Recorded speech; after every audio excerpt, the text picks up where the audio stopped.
Hey guys, welcome back to the game room. I just wanted to thank you all for the support. That first video, my dream was to get 25 views, and obviously we did better than that, and I'm thrilled that it did so well.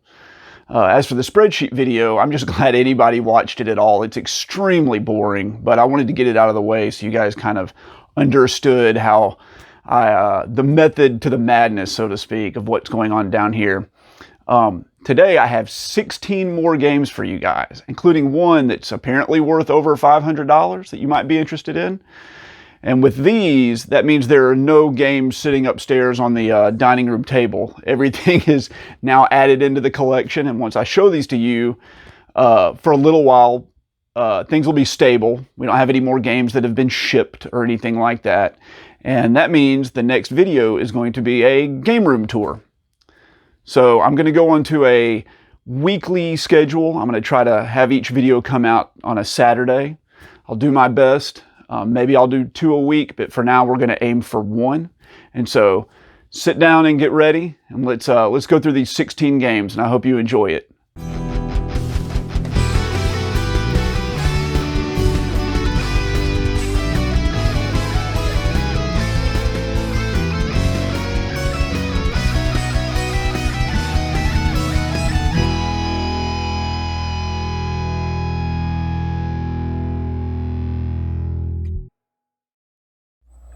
Hey guys, here we are again for another pickups video. Currently the backlog is at that, and we're adding 16 more games to it, which makes it that. I have a lot of games here, 16. A lot of these are games from companies like Limited Run and Strictly Limited Games, things like that I've been waiting for a while. It's good to finally have them here. It seems like when it rains, it pours. They all sort of shipped at once instead of trickling in like they usually do. But like I said, this will get us up to parity in the game room. So I feel comfortable going ahead and doing a game room tour since there aren't really any new games scheduled to ship to me at the moment. So with that, let's get with the first one. It's a big batch from Limited Run. The first game is Dusk on the Switch. I believe this is kind of like a maybe a Doom or a Heretic or Hexen kind of clone game. I don't know if it's new or if it's a remake of an old game or something like that. But it looks pretty exciting. I like the sort of early Twitch shooters like that. I don't know how well it'll run on the Switch, but it doesn't look to be too demanding of the system, so I'm excited to try that one when I finally get to it.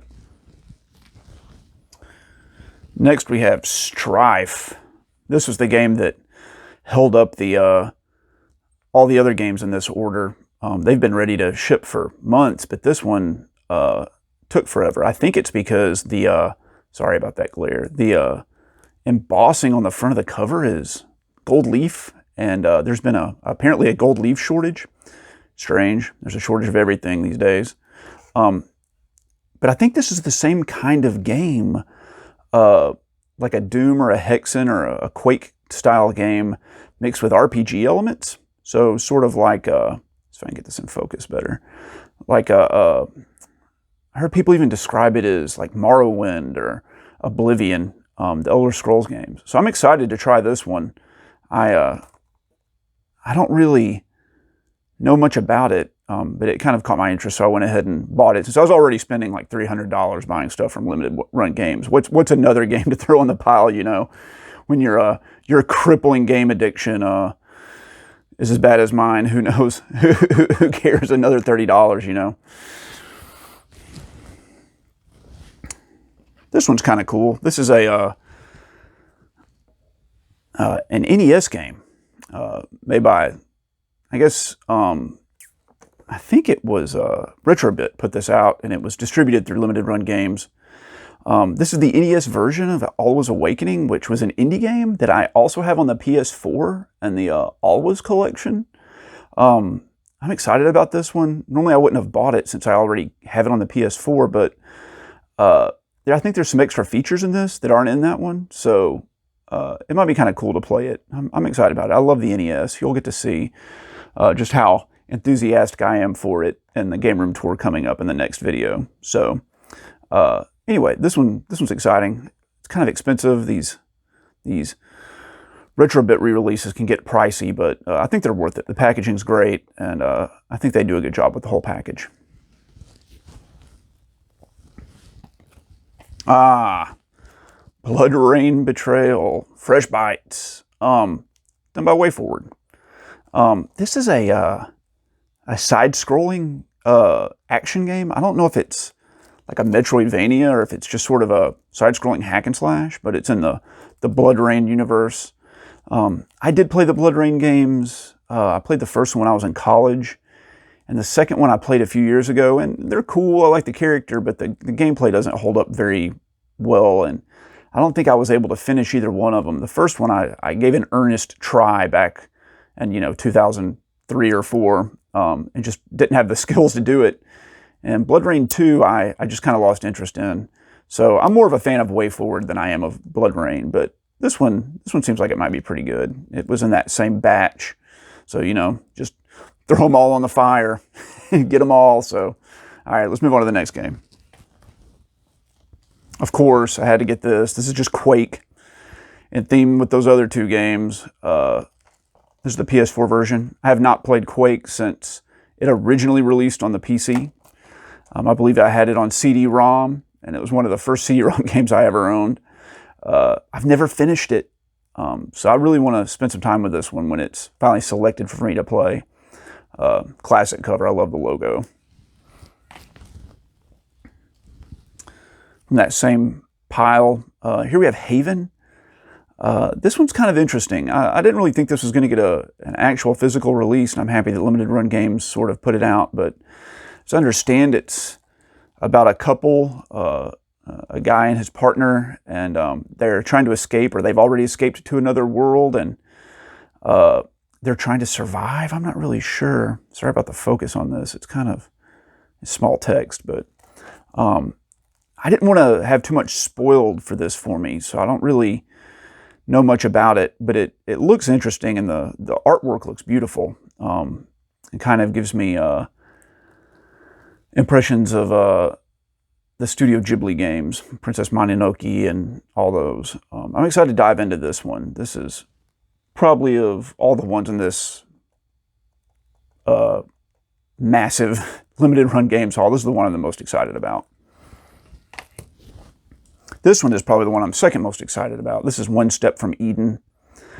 This is a roguelite kind of rhythm positioning game. I don't really know how to explain it better than that, but I watched some streamers and some YouTubers play this, and it looked really interesting. I didn't watch it too much because I didn't want to have it all spoiled for me. But I'm really excited for this one, but this seems like one of those games that, you spend a year playing in little 1 hour increments, like The Binding of Isaac or Slay the Spire or something like that. So this one I'm also very excited about, and really want to dive into another roguelite pretty soon. I'm a huge fan of them, but they can be a big time sink. So I have to kind of partition out my time for them when I decide to play them, because they keep me from playing a lot of other games. This one, it's a PS5 game, the classic purchase from GameStop, where they opened it up to put it on the shelf and then sell it to you new and put it in this sort of cheap outer covering. I hate that they do that, but I'm just glad to have this game. It's cheap right now. You can find it pretty abundantly. I have a feeling this is one of those survival horror games that's going to be $300, 20 years down the road.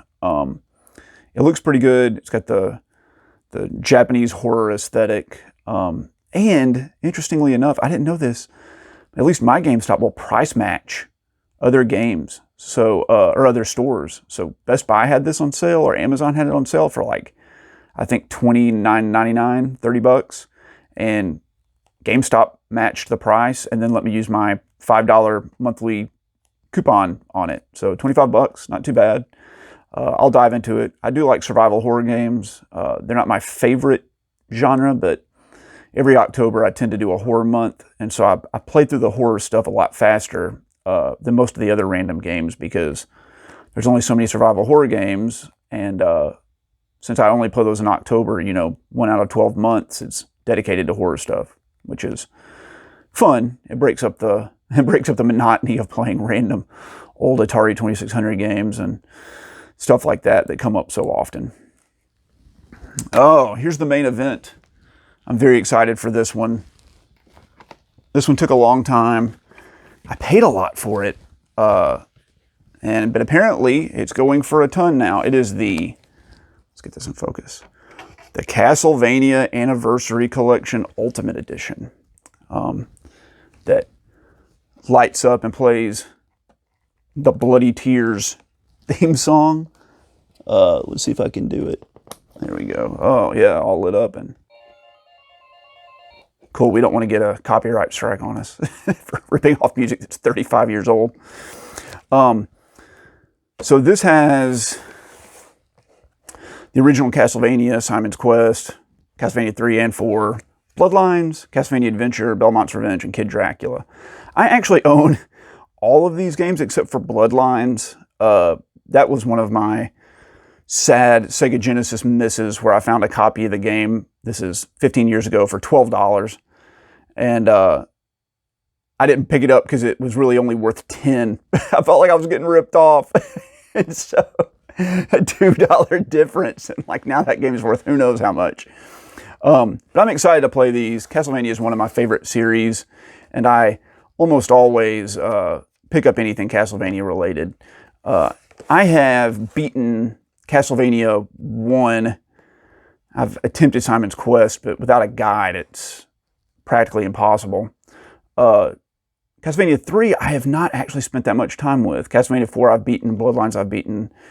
And the 2 Game Boy games and the Famicom game here, I've spent a little bit of time with all 3 of those, but I'm going to dive into this one and try it. I think this has either save states or you can, like, a rewind feature, so it might take the edge off some of those more difficult and frustrating areas.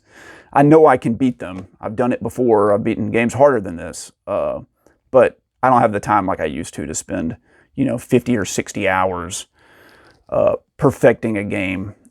So this will let me experience them, and I'm excited to have it. I'm shocked that it's going for so much. It's another example of that FOMO that everybody's getting. It just shipped last week, and it was an open pre-order forever. Anybody that wanted it could have gotten it. It was $200 after shipping and tax. And then now it's on eBay. It's selling for like $535, which is crazy, But this one I like I said, now that it's more than doubled in value in 1 week, I'll probably leave this one sealed and just download the games, or if someone has an open copy of the standard edition of this or something, I might pick it up. Or maybe I'll just pick up the standard edition anyway and open it up. Thrilled about that one.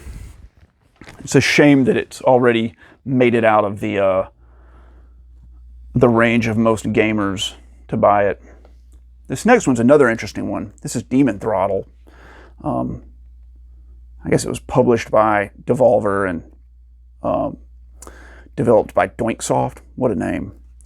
But this is from Special Reserve Games. And there's some controversy with this one. It says here on the back, only physical, never digital. So the whole premise with this game is that it was supposed to be a physical-only Switch game. There's no digital version of this game. And so everybody's like, I got to buy it. I've got to have it. They're only doing 9,000 copies of it or whatever they said. Get it while you can. There was this FOMO, and me, being a sucker like everybody else, went ahead and bought it over 1.5 years ago. And then they just announced like a month ago that they're going to just release it retail. You just go in GameStop and buy it or whatever. And it's cheaper. So we were already locked in when we bought this version. It has a different cover and the outer cover and all this. And I guess it's numbered. I don't think that they're ever going to release a digital version of it.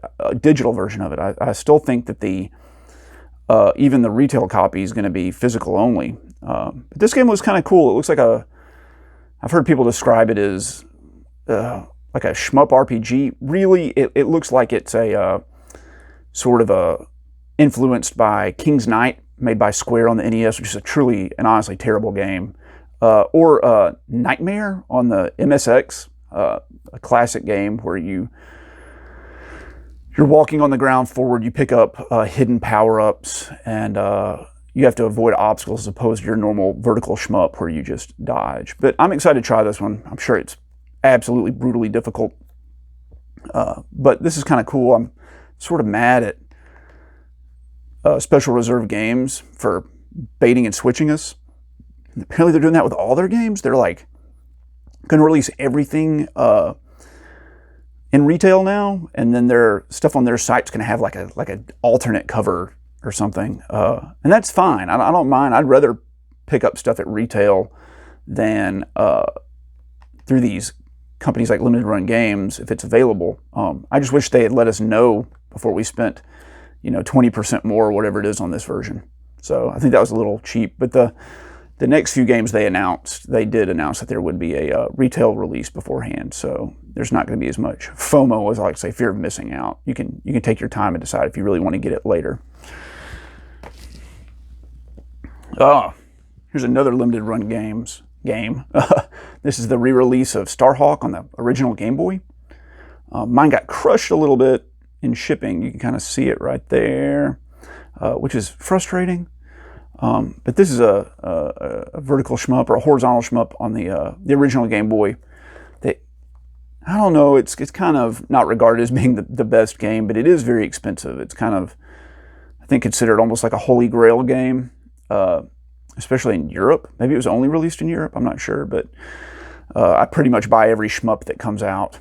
I'm a huge fan of the genre. I'm excited to play this one. There's not a ton of good ones on the Game Boy, and I'm sure this is no exception, but it does look like it'll be fun for a little while. I'm happy to have it in the box. I love the Square Game Boy boxes, and of course, like everything else, it's got to look good on the shelf, right? So, pretty cool. Has that nice aesthetic, very 80s looking to me. Almost like a sci-fi novel you'd see at a dollar bookstore. Okay. Oh, next. Ooh, yeah. Here's a scandalous one. This is Wife Quest from Play Asia. This is one of their Play Asia releases. Let's get that strange little card that they ship with it out of there so you can see the cover. It's still sealed, guys. Don't worry. It's still has the cellophane around the packaging. Ooh, check out the art with it. Very nice. This is one of those games that I think people are relying on the cute anime girls to sell the game more than the gameplay. However, this one got pretty good reviews. The cute anime girls thing it's fun and all, but games live or die by the gameplay. You can't just rely on hormones to sell your games. But this one looks pretty good, and it looks more cute than it does scandalous. So I'm kind of looking forward to this one. I think it's like a side-scrolling hack and slash game, which should be pretty fun. Anyway, this one's kind of cool. It shipped really quickly too. Play Asia is one of the few few companies that ship their games really quickly. I think they're probably manufactured before they even put them up for pre-order. So I'm excited to have that one too. We'll see when we get to it. That one's, of course, is not a super high priority. And we'll see how scandalous it is after all. My daughter, who's 8, saw the trailer of it with me, and she's like, that game looks cute. I want to play it. What do? I need to let her play it. It says, I think it's probably like M-rated. Maybe it doesn't have a rating because it's an Asian release, but well, I'll have to run through it first and see. Oh, this next one. Oh, sorry, I bumped the camera. I punched the camera. Sorry. This one's Kumajo Ramalia Scarlet Symphony. That's a mouthful. This is a very Castlevania Symphony of the Night retro inspired what do they call it? Metroidvania. This one looks really cool. I think it's been announced that it's going to be released through some game like Special Reserve Games or Strictly Limited Games. I don't know. But the Japanese version has English in it included. So you can get it on PlayAsia for $30. And they have it now as opposed to waiting a year and a half and paying $45 or $50. Castlevania Symphony of the Night and Metroidvanias are one of my favorite genres of all time. And I pick up most of them that are pretty decent, at least decent to great. I'll even pick up some bad ones to try them out. But this one's supposed to be really good. So I'm excited about it. Like I said, about every game today, I'm excited about it. I have one coming up that I'm not excited about. So we'll preface that with being excited about this one. Of course, I'm excited about these. If I wasn't excited about them, I wouldn't have gone on my way to buy them and import them. These are all games, with the exception of one that's coming up, that I sought out actively. Normally, when I go out game hunting and stuff, I'll pick up a whole bunch of stuff, and there might be one or two games I'm excited about in the bundle. This one's just fortunate that it was all pretty much stuff from my wish list. From that same order came this Overlord Escape from Nazarick. I think it's kind of the same sort of game. I think it's another Metroidvania. As you can see, all the text is in Japanese on the back. So is the spine. But this one, once again, has English. I don't know if this has been announced for release in the West or not, but just get the Asian version and play it. Save the money if you like the games. I know less about this one. It looks pretty good. It went up for sale at the same time as the previous game, so I think I had to get to a certain amount to get free shipping. So this is kind of the one that pushed me over. But it looks pretty decent. I'm excited about it.